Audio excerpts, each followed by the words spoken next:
4단계 7번째 시간입니다. 철저하고 대담하게 우리 자신에 대한 정직한 검토를 했다. 우리가 스스로 행위를 조사하고 여호와께로 돌아가자. 이 예레미야 애가 3장 40절 말씀은 이 4단계의 대표 말씀입니다. 근데 오늘 아침에 혹시 매일 성경으로 큐티하신 분들은 노티스 하셨겠지만 오늘 날짜 매일 성경 그 큐티 말씀으로 예레미야서 3장 40절이 채택이 됐어요. 우리 중독자들은 회복이 시작되어서 시간이 한참 흘러도 이 많은 고통과 어려움 속에 놓여 있게 마련입니다. 그런데 우리가 그 고통과 어려움 그 자체만을 들여다보고 있어서는 해결이 쉽게 나지 않는 것입니다. 그래서 우리는 보다 근본적인 그 고통과 어려움의 원천인 나 자신을 들여다보고 딜을 할 수 있게 되는 위치에 도달해야 되는데 그것이 바로 이 4단계인 것입니다. 이 중독으로부터 회복하는 과정을 많은 사람들이 여행길이라고 부릅니다. 왜 그럴까 그렇게 생각해 보니까 그 내어 디디는 걸음걸음마다 새로운 것을 보고 느끼고 경험하기 때문인 것 같습니다. 근데 우리가 그 여행길에서 그냥 한 군데 오랫동안 머물러서 지내고 있다면은 우리가 이사를 가서 살고 있게 된 것이지 여행 중이라고 말할 수는 없을 것입니다. 그렇기 때문에 우리 회복에는 계속 진행되고 있는 단계가 있어야지 여행길이라고 부를 수가 있는 것입니다. 우리는 4단계에서 각자가 과거로부터 현재 이르기까지의 삶의 내용과 자신의 내면 세계를 살펴보는 시간을 가지게 됩니다. 한 사람의 인생이 그리 긴 세월이 아니라는 것은 우리가 다 알고 있는 사실인데 나를 변화시키는 데 필요한 그 노력은 마치 우리가 무한한 시간을 소유한 사람들 같이 아주 천천히 진행되고 있든지 또는 아예 문제가 없다는 듯이 그냥 무시하고 살아가는 경우를 저는 항상 보고 있습니다. 나는 발전이 그다지 필요하지 않은 사람이라든지 또는 필요한 것 같은데 지금 당장은 필요하지 않다라는 자기 혼자 내린 근거 없는 결론이 이 작업의 진행을 방해하고 있는 것입니다. 근데 우리 모두는 변화되고 발전되지 않으면 안 되는 많은 부분들을 가지고 있을 뿐만 아니라 이 짧은 이 인생 가운데 똑같은 시행착오를 계속 되풀이하면서 살아간다는 것은 이 귀중한 인생을 낭비하고 있는 것이라는 사실을 기억하지 않으면 안 되는 것입니다. 그런데 이 모든 것들이 이 개인적인 자유로운 선택, 즉 각자의 권리에 속하는 일이기 때문에 어느 기관이나 국가 또는 어느 사람이 강요할 수 있는 내용이 안 되는 것입니다. 예를 들어서 판사가 법정에서 우리를 AA로 또 심지어는 리헵으로 보낼 수도 있겠으나 우리가 술, 마약을 끊고 회복할 수 있도록 만들 수는 없는 것이나 마찬가지입니다. 우리 모두는 선택할 수 있는 권리를 가지고 있으며 그리고 그 선택의 결과에 대한 책임도 함께 가지고 있는 것입니다. 그런데 많은 경우에 선택하는 권리는 주장하지만 그 선택한 행동의 결과에 대한 책임은 지려하지 않기 때문에 피해자가 생겨나는 것입니다. 그리고 그 피해자들 중에는 자기 자신도 포함되어 있는 경우가 대부분입니다. 만약 우리가 내리는 선택과 결정들이 우리들을, 가족을, 다른 사람들을 이 사회를 해치는 결정이라는 것을 알면서도 계속 내리고 있다면 그 내용의 심각성에 따라서 범죄자 또는 반사회적 인격을 가진 사람이라는 판결도 나올 수가 있을 것입니다. 그래서 자기 자신과 가족들을 지속적으로 허투하고 있는 이 중독을 의학은 질병이라고 말하고 있고 중독자들에게 치료가 필요하다는 것은 우리들 중 대부분은 이미 잘 알고 있는 사실입니다. 그리고 그 치유의 과정 속에는 자신을 정직하게 살펴보는 과정이 꼭 포함될 수밖에 없는 것입니다. 왜냐하면 그 과정을 통해서 우리는 앞으로 나아가야 할 방향이 결정되어지고 또 구체적으로 무엇이 어떻게 변화되어야 할 것인가를 깨달아지게 되기 때문입니다. 우리는 그 누구도 아직 완성된 작품이 아닌 것입니다. 살아있는 동안 우리는 계속 변화되고 발전되어 가는 것입니다. 그래서 4단계에 와서 우리의 장점들, 즉 우리가 앞으로 더 키워나가고 발전시켜야 하는 그 내용들을 대차 대조표에서 자산, 에셋에 놓고 잠시 동안 알아보았습니다. 그리고 제거하고 고쳐나가야 할 것들, 즉 결점, 약점에 해당하는 것들을 부채, liability에 놓고 알아보고 있는 중입니다. 지난 시간 마지막 항목은 탐욕이었습니다. greed. 디모데전서 6장 10절 말씀입니다. 돈을 사랑함이 일만 악의 뿌리가 되나니 이것을 사모하는 자들이 미혹을 받아 믿음에서 떠나 많은 근심으로써 자기를 찔렀도다. 여러분, 이 세상이 지속적으로 우리에게 던져주고 있는 메시지는 무엇입니까?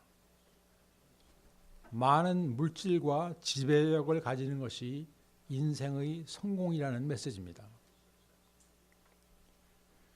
여러분, 물질 그 자체가 나쁜 것이 아닙니다. 다만 그것을 구하고 모으는 것이 삶의 우선순위가 되어서 살고 있는 것이 문제가 되는 것입니다. 그렇다면 어디까지가 정상적인 노력이고 어디서부터가 우선순위가 뒤바뀌게 된 것인가? 만약에 돈이 우리의 생명과 건강과 행복한 삶과 권위를 보장해 준다는 전제하에 삶의 다른 중요한 부분들을 희생시키면서까지도 돈 버는 일에 몰두하게 되면 그것은 우리가 돈을 사랑하고 있는 것이라고 볼 수 있습니다. 더 나아가서 그 돈이 모든 문제를 해결할 수 있다고 믿게 되면은, 자세히 들어보세요. 그 돈이 모든 문제를 해결할 수 있다고 믿게 되면, 많은 분들이 그렇게 믿고 있어요. 그 돈은 이미 신의 위치에 놓여 있는 것입니다. 그런데 이 돈이라는 신은 살인하지 말라, 간음하지 말라, 가난한 자를 구제하라, 이웃을 사랑하라는 그런 골치 아픈 명령을 내리지 않습니다. 그 대신에 이 돈이라는 신은 무엇이든지 할 수 있도록 허락해 주는 것입니다. 그러므로 우리가 그 신으로부터 돌아서기가 점점 더 힘들어지는 것입니다. 우리 사랑하는 길갈 식구 여러분, 우리에게 하나님과 이웃을 사랑하는 것, 그리고 회복이 우선순위가 되어 있는 상황이 이루어질 때 그 물질과 영향력은 정당한 목적을 위해 올바르게 사용될 수가 있는 것입니다. 회복 중에 있는 중독자는 자신 안에 있는 라이빌리티들이 확인되고 처리되는 과정을 통과하지 아니하면 물질이 오히려 그들을 무너뜨리고 불행하게 만드는 데 사용되고 많은 그 결과를 저는 수없이 보아왔습니다. 잘 믿어지지 않으시겠지만 그 물질이 우리를 무너뜨리고 불행하게 만드는 데 사용되고 있단 말이죠. 우리는 우리의 행복과 평안을 깨어버리는 요소들을 우리 안에 가지고 있는 것입니다. 그래서 우리가 그것을 찾아내고 어드레스하기 전에는 행복해질 수가 없는 것이 우리의 현실입니다. 그래서 우리의 그러한 본전 위에 얹혀진 물질은 라이빌리티인 것입니다. 그것이 단돈 5달러이든 수천만 달러이든 상관이 없어요. 저는 이 두 가지 경우를 다 관찰해 보았습니다. 지난 20여 년 동안에. 중독자는 수중에 단돈 5달러가 있는데 그것을 가지고 재벌합니다. 또 수천만 달러의 재산을 가지고 있는 사람이 그 돈으로도 행복과 만족을 사지 못하고 완전 망하는 길을 선택하는 것입니다. 우리에게는 물질의 풍요로움보다 사람이 먼저 변해야 하는 것입니다. 탐욕이 물질과 지배력에 관한 것이라면 유욕, 러스트는 섹스에 관한 것이 주된 내용입니다. 난잡한 성생활은 중독과 깊은 연관이 있습니다. 그로 인하여 중독자들에게 간음, 간통, 원하지 않는 임신, 낙태, 성병, 간염, 에이즈 등 이러한 문제들이 종종 발생하는 것입니다. 그래서 4단계에서 우리는 섹스에 관한 우리의 과거와 현실의 태도를 조사해 보아야 합니다. 첫 번째가 중독성 섹스입니다. 이것은 쉽게 설명하면은 정신적, 감정적인 문제의 해결을 위한 섹스를 말하는 것입니다. 그러니까 고독이라든지 무료함이라든지 분노라든지 불안 등을 섹스로 해결하는 경향이 있는 사람은 섹스 에딕의 경지로 들어갈 가능성이 높습니다.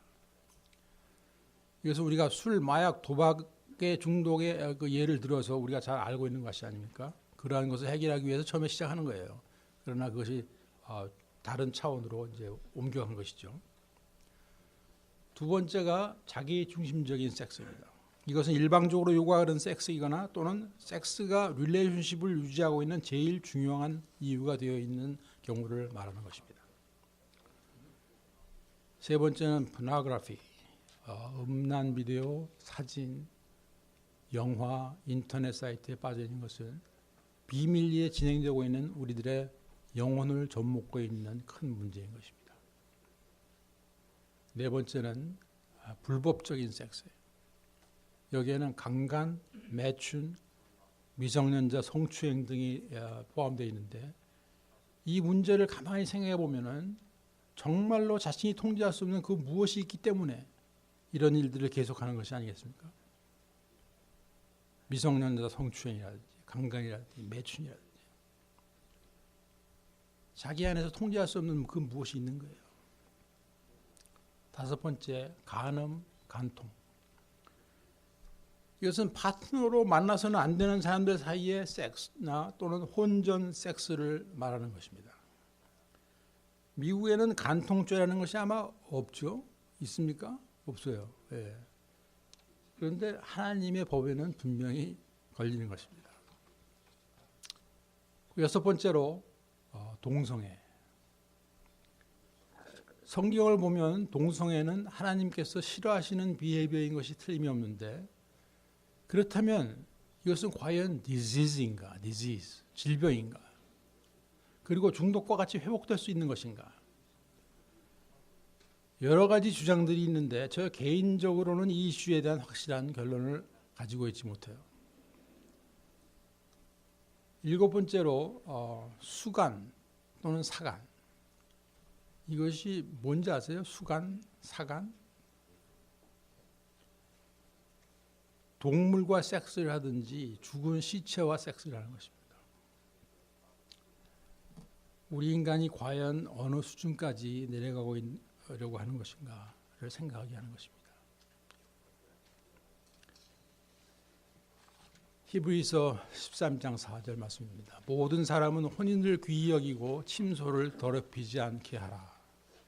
음행하는 자들과 간음하는 자들을 하나님이 심판하시리라. 여러분, 섹스는 더러운 것이 아니에요. 사실 하나님께서 허락하시고 인정하시는 신성하고 순수한 것이기 때문에 우리 사람이 이것을 더럽혀서는 안 되는 것입니다.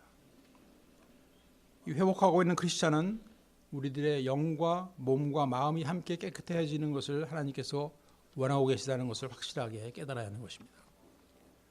그리고 우리들의 힘만으로는 부족하기 때문에 성령님께 의지하며 이겨나갈 수 있게 되기를 간구할 뿐만 아니라 행동으로 그 승리를 증명할 수 있기를 소원하는 것입니다. 우리가 매일 크리스찬 라이프를 살아간다는 것, 또 중독으로부터 회복하고 있다는 것, 이 자체가 모두 치열한 영적 전쟁인 것입니다. 그런데 우리가 여기저기서 소규모 전투에서 적군에게 조금씩 영토를 내어주는 것이 별것이 아닌 것으로 생각될지 모르지만 사실은 절대로 양보해서는 안 된다는 것을 확실하게 기억하고 있어야 하는 것입니다. 사탄은 우리들의 취약점을 우리 자신들이 알고 있는 것보다 훨씬 더 잘 파악하고 있습니다. 사탄은 우리가 회복 생활을 열심히 하고 있을 때는 우리에게 표신하게 달려들지 않는 경우가 대부분입니다. 아주 눈치채지 못하게 은밀하게 조금씩 다가서는 것입니다. 그래서 만약 우리가 매일매일 깨어있지 않으면 어느 한순간에 저수지의 뚝이 무너져 내리고 엄청난 물살에 떠내려가고 있는 자기 자신을 발견하게 되는 것입니다. 이와 같은 희생자들은 우리들의 주변에서 쉽게 관찰되어지고 있는 일입니다. 섹스와 마찬가지로 우리가 먹는 음식도 고독이나 우울, 분노, 무료함을 달래기 위해서 사용되어지는 수가 있습니다. 이런 현상이 자신에게 일어나고 있다고 느끼시는 분들이 계시다면 이 부분에 관심을 가지셔야 할 것이라고 생각합니다. 항상 배고프다 어떤 사람이, 그것도 문제죠. 근데 배고프지 않은데 먹지 않아도 되는데 먹는 사람은 더 문제인 것입니다. 이 먹고 마시는 것은 우리의 생존을 위한 수단이며 그렇기 때문에 거기에는 즐거움과 만족이 따르도록 되어 있어요. 그러나 그것을 어뷰스하는 것은 죄이며 이 탐식도 그 중에 하나인 것입니다. 그리고 탐식은 결국 우리의 몸을 해치게 되어 있는 것입니다. 고린도서 6장 19절에서 20절 말씀입니다. 너희 몸은 너희가 하나님께로부터 받은 바 너희 가운데 계신 성령의 전인 줄을 알지 못하느냐. 너희는 너희 것이 아니라 값으로 산 것이 되었으니 그런즉 너희 몸으로 하나님께 영광을 돌리라. 우리가 거듭나고 나면 우리 몸도 우리 것이 아님을 깨닫습니다. 그러므로 우리 마음대로 굴려서는 안 되는 것입니다. 하나님의 핏값으로 사신 우리들이고 성령님께서 거하시는 템플인 것을 기억해야 합니다. 그곳이 음행으로 더럽혀져서 되겠습니까? 담배, 술, 마약, 도박, 탐식으로 우리를 망가뜨릴 수가 없는 것입니다. 우리가 술, 담배, 마약은 다 끊었는데 이제 좀 음식 좀 탐내는 것이 어떠랴 그렇게 생각하시는 분도 계실지 모르겠는데요. 잠언 23장 2절 말씀을 보시겠습니다. 네가 만일 탐식자이거든 내 목에 칼을 둘 것이니라. 내 목에 칼을 둘 것이니라. 이 말씀을 보게 되면 우리가 음식을 필요 이상 많이 먹는 행위를 하나님께서 다른 죄들에 비해서 가볍게 다루시고 계시지 않는다는 것을 느낄 수가 있습니다. 이제부터는 우리의 몸이 하나님께서 기뻐하시는 일, 영광 받으시는 일에 사용되기를 원합니다. 다음은 게으름입니다. 한숨 쉬시는 분이 계신데 예, 어느 신학교에서 공부는 전혀 하지 않고 시험에 좋은 점수만 받게 해달라고 기도만 하는 학생이 하나 있었어요. 신학교라 더 많을 것 같아요. 교수님이 아무리 공부하라고 타일러도 그 학생은 누가복음 11장 10절 말씀만 암송하고 다녔어요. 구하는 이마다 받을 것이요 두드리는 이에게는 열릴 것이니라. 드디어 시험 시간이 왔어요. 이 문제의 해답을 전혀 알 수 없는 이 신학생은 하나님은 다 아십니다. 라는 단 한 문장만 써놓고 유유히 교실을 빠져나갔어요. 그러니까 담당 교수는 채점란에 이렇게 썼습니다. 하나님은 다 아시니 100점. 학생은 하나도 모르니 빵점. 게으름이라는 것은 간단히 말해서 우리가 육체적, 정신적, 영적인 활동을 하는 것에 대해서 별로 관심이 없는 상태를 말하는 것입니다. 그러니까 자신이 좋아하는 일 외에는 마땅히 해야 할 의무와 책임조차도 게을리하게 되는 것입니다. 잠언 6장 6절 11절에서 11절 말씀 보겠습니다. 게으른 자여 개미에게로 가서 그 하는 것을 보고 지혜를 얻으라. 개미는 두령도 없고 간역자도 없고 주권자도 없을 때 먹을 것을 여름 동안에 예비하며 추수 때에 양식을 모으느니라. 게으른 자여 네가 어느 때까지 눕겠느냐. 네가 어느 때에 잠이 깨어 일어나겠느냐.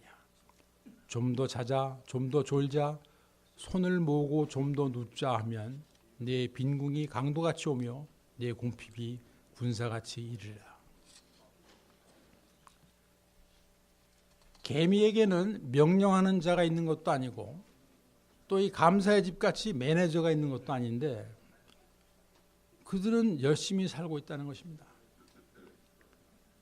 그런데 이 말씀은 꼭 먹고 사는 문제, 경제적인 면으로만 생각을 해석할 필요는 없습니다. 영적인 활동도 여기에 해당됩니다. 좀 더 자자, 좀 더 졸자, 손을 모으고 좀 더 눕자 하면 내 빈궁이 강도같이 오며 내 궁핍이 군사같이 이르라. 게으름이나 한마디로 미루는 것입니다. 그 결과 경제적인 궁핍, 영적인 궁핍이 어쩔 수 없이 찾아오게 되는 것입니다. 이것이 바로 많은 중독자들의 회복에 걸림돌이 되고 있습니다. 조금만 순실만 하게 되면 게을러지고 그리고 또 그 게으름에 대한 변명 또한 이 다양한 것을 제가 알게 됐습니다. 자기는 게으른 것이 아니고 신중한 것이래요. 그래서 그런지 매일 신중하게 낮잠만 자더라고요. 어떤 사람은 완벽한 계획표를 짜느라고 아무것도 시작조차도 못하는 사람들이 있어요. 계획표 짜느라고. 또 닥치면 할 것이라고 하는데요. 코앞에 닥쳐도 안 하더라고요. 감자의 집에서 쫓아낸다고 해도 안 해요. 그러면서 하는 말이 게으름은 우리 집안 내력이라. 우리 집안은 증조 할아버지 때부터 게을렀대요.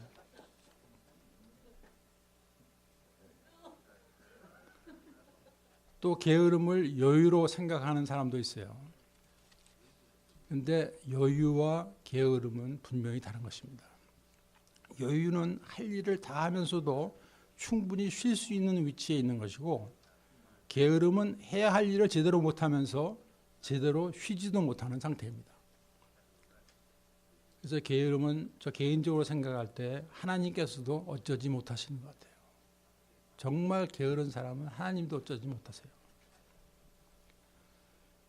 그런데 게으름과 정반대되는 극단 상태가 있습니다. 그것이 일 중독입니다. workaholism.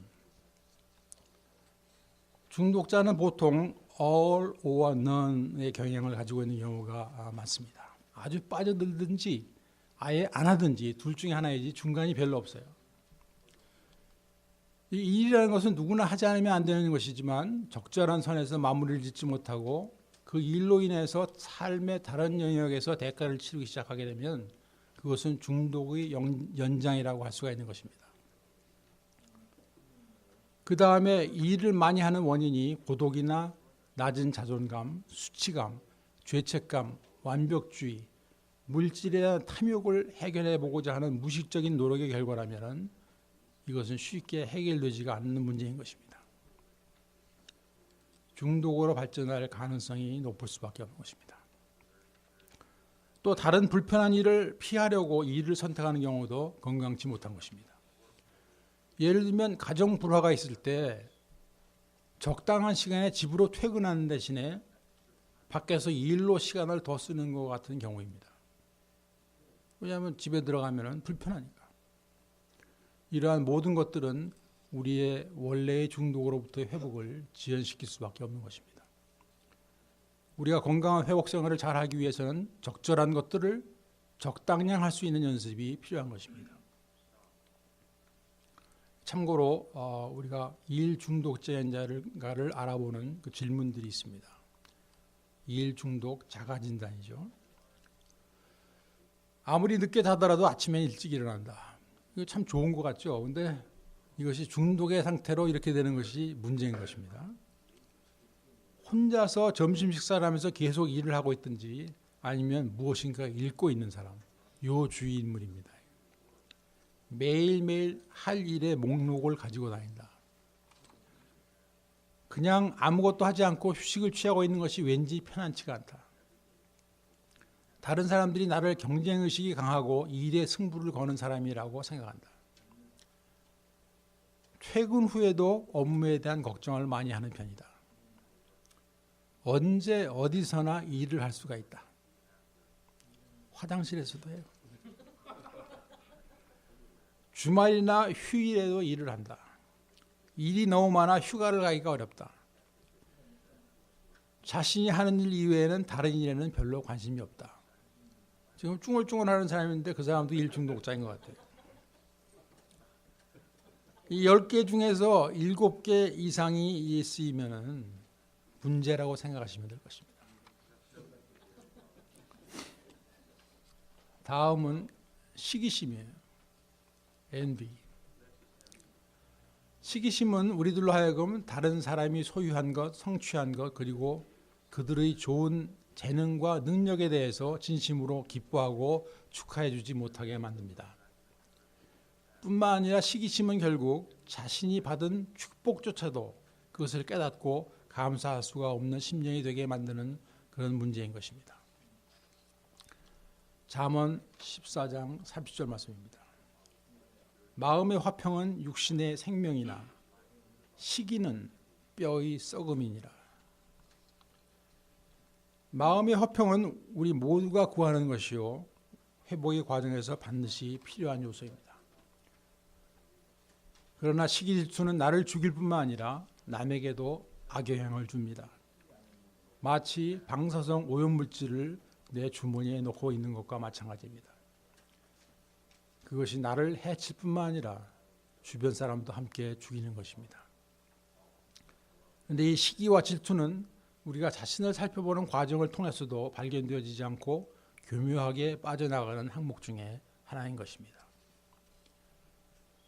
하나님께서 시기심이 뼈의 썩음이라고까지 말씀하셨다면 우리가 4단계에서 이 항목을 확인하고 딜하지 않으면 안 되는 심각한 문제라고 생각합니다. 이 문제의 해결 방법 중에 한 가지를 살펴보면서 오늘 강의를 마치도록 하겠습니다. 빌립보서 4장 11절입니다. 내가 궁핍함으로 말하는 것이 아니라 어떠한 형편에서든지 내가 자족하기를 배웠노니. 이와 같이 어떠한 형편에서든지 스스로 만족할 수 있는 방법을 배워 사용할 수 있다면 다른 사람에 대한 시기와 질투가 사라질 것입니다.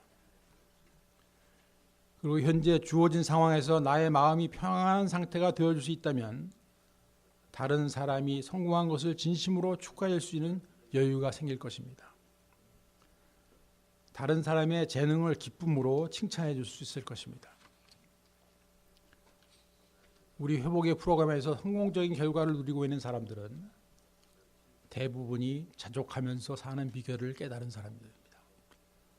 다시 한번 반복합니다. 우리 회복의 프로그램에서 성공적인 결과를 누리고 있는 사람들은 대부분이 자족하면서 사는 비결을 깨달은 사람들입니다. 이것은 그들이 남부러울 것이 없을 정도로 환경이 좋아서 그런 것도 아니고 또 희망이 보이지 않으니 차라리 포기하고 사는 쪽이 낫겠다 해서 생긴 결과도 아닙니다. 우리가 하나님의 말씀대로 살아보겠다는 의욕을 가지고 표대를 향하여 달려나가는 우리들에게는 그 인생 가운데에서 새롭게 발견되어지는 것들이 있고 또 버려야만 하는 것들이 나타나게 마련입니다. 우리가 탐욕을 버리지 않는 한 만족이란 있을 수가 없습니다. 또 남들과 비교하는 습관이 사라지지 않는 한 교만, 시기, 질투가 끊이지를 않는 것입니다. 그러므로 우리는 만족할 수가 없어요. 우리는 새로운 삶의 비결을 배워야 하는 것입니다. 우리가 회복의 초기에서 매일 느낄 수밖에 없는 이 고통과 유혹, 다람쥐 쳇바퀴 돌듯이 계속 일어나는 그 실패로부터 나오기 위해서는 응급 조치가 필요하죠. 그것이 우리 회복의 단계 1, 2, 3입니다. 회복의 단계 1, 2, 3이 그 응급 조치하는 데 필요한 단계라 이 말씀이에요. 그런데 조만간 우리는 이보다는 보다 안정된 장기적인 회복으로 들어가야 하는 것입니다. 그것은 어떤 환경 속에서도 자족할 수 있는 삶의 비결, 즉 자신이 나아가야 할 분명한 인생의 방향을 확정짓는 것인가. 그것이 4단계에서부터 12단계에 이르는 속에서 발견해 나갈 수가 있는 것입니다. 여러분 서두르지 마세요. 그렇다고 게으르지 마십시오. 회복은 과정인 것이에요. 주님께서는 우리들을 그분의 피값을 치르시고 자녀로 삼아 주셨습니다. 그러니 우리는 누구에게도 그 어느 것에도 종이 되어서는 안 되는 존재인 것입니다. 돈의 종, 쾌락의 종, 중독의 종, 명예의 종, 인기의 종, 칭찬의 종 노릇하는 것이 아니라 주님의 종이 되겠다. 주를 위해 살겠다는 목표를 세워야 마땅할 것입니다. 여러분, 주를 위해 산다는 것이 꼭 목회자나 선교사가 되어야 하는 것이 아닙니다. 사실은 저도 이 매로로 고민하고 기도하던 때가 있었어요. 그러나 우리들 모두에게는 주님께서 가지고 계신 계획과 뜻이 있어요. 우리 인생 각자에게는 우리 주님께서 따로 가지고 계신 계획과 뜻이 있단 말이에요.